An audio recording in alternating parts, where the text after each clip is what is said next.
Assalamualaikum warahmatullahi wabarakatuh. Waalaikumsalam. Alhamdulillahilladzi khalaqal mauta wal hayata liyabluwakum ayyukum ahsanu amala. Asyhadu an la ilaha illallah wahdahu la syarika lahu wa asyhadu anna Muhammadan abduhu wa rasuluhu walladzina nabiyya ba'da. Allahumma shalli wa sallim wa barik ala Muhammadin wa ala alihi wa sahbihi ajma'in. Bapak Ibu yang dirahmati Allah, hari ini kita sudah menyelesaikan saum hari ke-12. Betul ya Bapak Ibu? Ada yang baru 11? Sekarang baru 11 batal ya. Batal di tengah jalan untuk bapak-bapak. Mau ibu-ibu bisa jadikan memang ada halangan sebelumnya ya. Hari ke-12 malam ke-13. Suatu perjalanan yang Masya Allah tidak semua orang bisa menjalaninya, melewatinya. Sebagaimana sebuah proses pembelajaran, maka sesungguhnya Ramadan dan saum yang kita jalankan ini adalah bagian dari proses pembelajaran. Ada yang melalui proses itu lulus, ada juga yang kemudian gagal. Bergantung dari kualitas proses belajar yang dilakukan dan hari-hari yang dilakukan oleh orang-orang tersebut untuk bisa menyelesaikan proses pembelajaran. Ya, kumaha Pak proses pembelajaran sauna kalapar kene pas saum siang teh? Sedang-sedang saja ya Pak ya. Ada yang masih hafal, ada yang hafal pisan, ada yang istiqomah, tilawah, ada yang kemudian berguguran dengan berbagai macam alasan dan seterusnya. Ini adalah proses belajar sebetulnya. Imam Ibnu Qayyim al-Jauziyah mengatakan dalam bukunya Kalau Membentuk Karakter Muslim, beliau menyampaikan bahwa untuk bisa membentuk satu karakter yang baik, maka paling tidak kebiasaan kebaikan itu harus dilakukan paling tidak selama 40 hari berturut-turut. Jadi ketika saum dilaksanakan selama 30 hari, sesungguhnya Allah membelajarkan kita agar kebiasaan-kebiasaan baik selama di bulan Ramadan ini bisa mengakar menjadi karakter dalam diri kita. Jadi kalau misalnya ada karakter atau ada kebiasaan kebaikan yang bisa kita lakukan di bulan Ramadan selama 30 hari full, tinggal nambah 10 hari lagi, maka insya Allah menurut Imam Ibnu Qayyim al-Jauziyah itu akan menjadi karakter yang melekat. Saya backgroundnya pendidikan Pak Bu sebagai guru ya. Jadi untuk membiasakan siswa pada kebiasaan yang baik dan membentuk karakter itu perlu dipaksakan.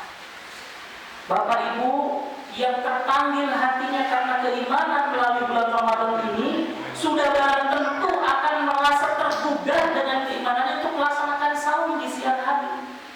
Mustahil kalau dia ada di dalam iman di dalam hatinya kemudian membatalkan saumnya secara sengaja tanpa ada uzur. Mustahil.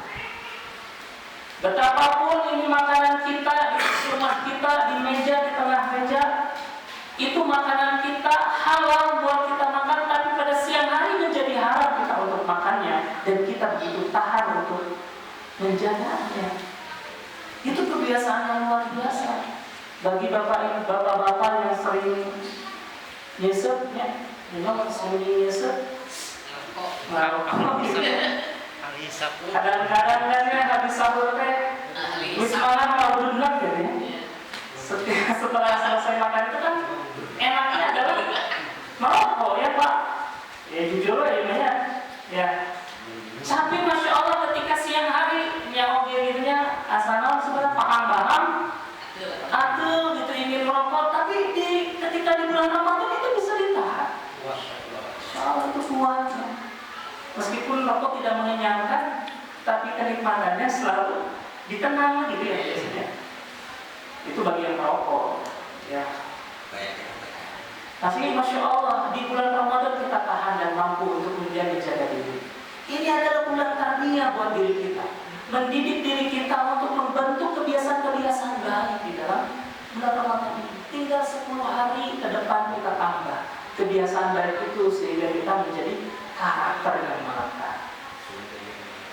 Bukan kemudian selepas Ramadan ini semakin menjadi salah satu bukti atau indikatornya adalah saat malam takbiran. Ketika azan dikumandangkan maghrib di tanggal 30 Ramadan dan besoknya Idul Fitri, wah surat apapun dimakan. Besoknya setelah Idul Fitri, kupat mah belum, opor, nganjang gak itu, nganjang gak dimakan, semua dimakan. Ya Masya Allah, banyak hal yang kemudian kita tidak terkontrol. Padahal selama 30 hari kita bisa mengontrol itu. Selama 30 hari kita bisa mengontrol itu, bersabar untuk kemudian menjaga diri dari makanan-makanan itu. Dan ketika buka, saya yakin buka juga tidak ada yang makan langsung berat banyak kan? Paling tidak dengan satu gelas air, bapak-bapak sering nyesel langsung nyesel deh gitu ya. Setelah itu selesai, baru makan lagi setelah tarawih, kan biasanya begitu. Ya, itu artinya kita bisa menahan itu. Nah, tinggal bagaimana kita bisa lurus di dalam proses tadi. Jangan sampai sahur kita seperti sahurnya ular. Ya, sahurnya ular, Pak Bu, ketika dia banyak makan, kemudian berdiam diri beberapa hari atau bisa jadi beberapa pekan, setelah makan yang besar, kemudian kulitnya pegal, lepas dari kulit lama, muncul kulit baru, semakin besar ular.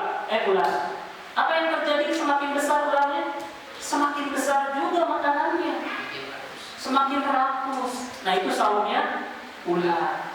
Beda dengan sahurnya ular. Mungkin selama jadi ular dia makan daun banyak.